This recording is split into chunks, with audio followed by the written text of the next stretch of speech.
आपका स्वागत है। अभी हम येवला मतदार संघ में आए हुए हैं और हमारे साथ में कुणाल दराड़े सर जो भावी आमदार के लिए है शिवसेना उद्धव बाला साहब ठाकरे गढ़ से हैं और युवा भी हैं। सर से पूरी मालूमात लेते हैं कि सर अभी जो यहाँ के जो आमदार थे और यहाँ पर जो मूलभूत सुविधा मिलनी चाहिए थे और सर कौन से मुद्दों को लेकर जो अभी इलेक्शन आने वाले हैं उसमें खड़े होने के इच्छुक है। सर से पूरी मालूमात। सर हमारे चैनल पे आपका स्वागत है। सर हम ये अपने जनता को बताया कि आप भी एक भावी आमदार के रूप में उभरने वाले हैं और येवला में क्या क्या समस्या है जनता की उस बारे में मेरे दर्शकों को। पहली बात तो आपके न्यूज़ का मैं तहे दिल से शुक्रिया अदा करूँगा कि आपने ये कवरेज किया और हम जैसे जो लोक प्रतिनिधि उनको बोलने की आपने यहाँ पे बोलने का यहाँ पे आपने संधि दी। पहली बात तो मैं ये कहूँगा कि गए 20 साल से येवला मतदार संघ के जो लोग हैं, नागरिक हैं, उन्हें जो उम्मीद से यहाँ के लोक प्रतिनिधि को चुन के दिया था, काफ़ी अपेक्षा उनसे थी, वो अपेक्षा पूरी नहीं हुई है। जैसे कि रोज़गार की बहुत बड़ी समस्या यहाँ पे है, MIDC की समस्या है, गवर्नमेंट कॉलेजेस यहाँ पे सही से नहीं है। हेल्थ के बारे में अगर पूछेंगे तो हॉस्पिटल है लेकिन वेल इक्विप्ड हॉस्पिटल नहीं है, स्टाफ नहीं है। क्या बताऊँ मैं आपको, मतलब जो बेसिक चीज़ जो जनता के लिए करना चाहिए वो कुछ भी नहीं हुआ है। सर जनता में भी अभी एक भ्रम हुआ है, आप एक युवा है, देखने में आ रहा है सर कि जो राजनीतिक जो चुनकर आते हैं MLA MP बनते हैं मगर कुछ दिनों के बाद में पार्टी बदल देते हैं, तो फिर जनता विश्वास कैसा करे।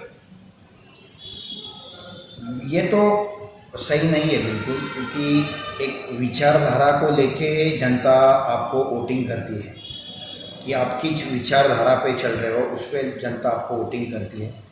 तो अपने खुद के स्वार्थ के लिए ये लोक प्रतिनिधि ने नहीं करना चाहिए, क्योंकि ये सरासर गलत है और जनता के प्रति ये कहीं पे भी ईमानदारी नहीं है। तो ये सही में गलत बात है। सर आप एक युवा है और आपको अगर येवले की जनता जीत दिलाती है सर, तो युवा के तौर पर आप युवाओं को क्या कल्याण करेंगे, कैसा काम करेंगे और जनता के बीच कौन से मुद्दों को लेकर जाएंगे। मैं तो बेसिक रोजगार पे काम करूँगा। मेरे जो येवला तालुका के जो युवा है जिनके हाथ में आज कुछ काम धंधा नहीं है, तो यहाँ से काफ़ी लोग येवला छोड़ के संभाजीनगर हो, नासिक हो या अपना पुणे इधर शिफ्ट हो रहे हैं, सेटल हो रहे हैं, क्योंकि येवला में उनको कोई भवितव्य नहीं दिख रहा। तो कहीं येवला में कुछ MIDC आना ज़रूरी है, अच्छे रोज़गार की संधि उपलब्ध होना ज़रूरी है, अच्छे व्यवसाय के लिए उनको अच्छा एक प्लेटफॉर्म मिलना ज़रूरी है। तो ये सारी चीज़ों पे मैं पहले काम करूँगा। बाकी फिर मेरे जो शेतकरी वर्ग के लिए मुझे ढेर सारा काम करना है। सर अभी हमने बहुत ज़्यादा सर्वे किया है और अभी हमारा सर्वे चालू भी है और जनता से मालूमात लिए तो जनता में आज यही चर्चे चल रहे हैं कि अभी जो भी इलेक्शन आएंगे तो एक युवा पीढ़ी को और एक युवा नेताओं को चुनकर देना है जो अच्छा काम करे। आप भी एक युवा है तो क्या कहेंगे। अगर येवला मतदार संघ की अब बात करेंगे तो यहाँ पे सबसे पहले तो मैं कहूँगा कि भूमिपुत्र ये सबसे बड़ा यहाँ पे रोल होगा, क्योंकि जितनी ये गांव के लिए मेरी जितनी भागदौड़ रहेगी या जितना मैं गांव के लिए कुछ कर सकता हूँ, मैं लोकल हूँ, मैं स्थानीय हूँ और गांव की सारी समस्या मुझे पता है। लोगों में उठना बैठना है मेरा, लोगों में आना जाना है और मेरे हिसाब से अगर आपका लोगों के साथ अगर संवाद अच्छा रहा, लोगों का अगर आपको मार्गदर्शन मिला तो आप अच्छे काम कर सकते हैं। यहाँ के आमदार का विषय ये है कि 2-2, 3-3 महीने यहाँ के आमदार मतदार संघ में आते नहीं, लोगों से उनसे लोगों के साथ उनका कोई संवाद नहीं है, कनेक्टिविटी नहीं है, इसलिए लोगों की जो समस्या है वो उन तक पहुँचती नहीं, क्योंकि वो लोगों को मिलते ही नहीं। सर येवले की जनता और खासकर ये अल्पसंख्यक समाज जो है यहाँ येवले में, तो वो भी कुणाल दराड़े सर को बहुत चाहता है और वो भी चाहता है कि एक बार यहाँ से भारी अक्सर से आपको जीत हासिल हो। तो जो अल्पसंख्यक समाज के काम जो रुके होते हैं सर, तो आप अगर आमदार बनते हैं तो सबसे पहले कैसे काम करेंगे।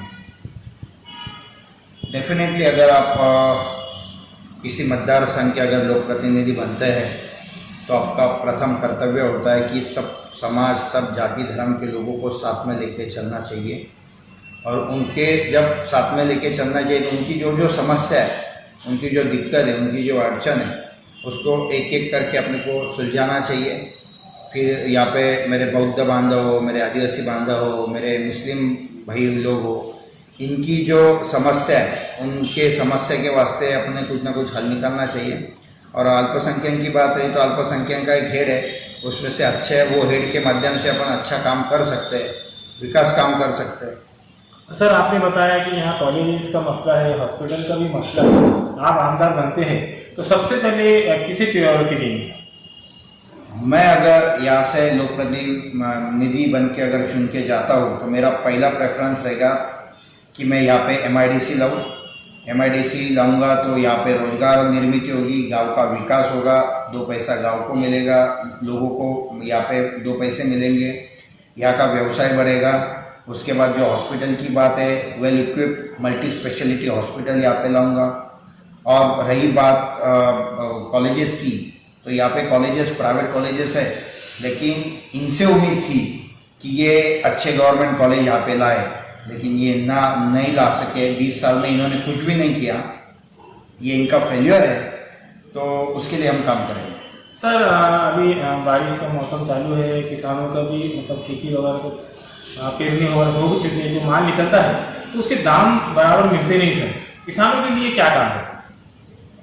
किसानों के लिए मैं मेरे आखिरी सांस तक किसानों के लिए मैं झगड़ने वाला हूँ। जब भी मुझे मौका मिलेगा तब मैं किसान के लिए वहाँ पे आंदोलन करूँगा, रास्ते पे उतरूँगा, क्योंकि जो हमी भाव का जो विषय वो अपने स्तर पे नहीं है, वो केंद्र शासन के स्तर पे वाला विषय है, तो उसके लिए तो झगड़ना पड़ेगा। और अकेला कुणाल दराड़े नहीं, बल्कि हमारा पूरा पार्टी। बुधवार को एक मेड़ावे का भी आयोजन किया है, तो कितने युवाओं को रोजगार दिलाने के लिए आपने मेड़ावा रखा है सर? हमारा एक फाउंडेशन है, कुणाल दराड़े फाउंडेशन। कुणाल दराड़े फाउंडेशन एक सामाजिक व्यासपीठ है। इसके माध्यम से हमने येवला लासलगांव मतदार संघ के जो युवा है उनके लिए हमने रोजगार मेलावा का आयोजन किया है। 14 अगस्त बुधवार के दिन सुबह 10 बजे धानोरा तालुका येवला यहाँ पे ये मेलावे का आयोजन किया है। तो मैं आपके माध्यम से सारे युवाओं को आह्वान करूँगा कि जिन को रोजगार की संधि चाहिए, उन लोगों ने ये मेला में आके वो संधि का अपना सोना करें।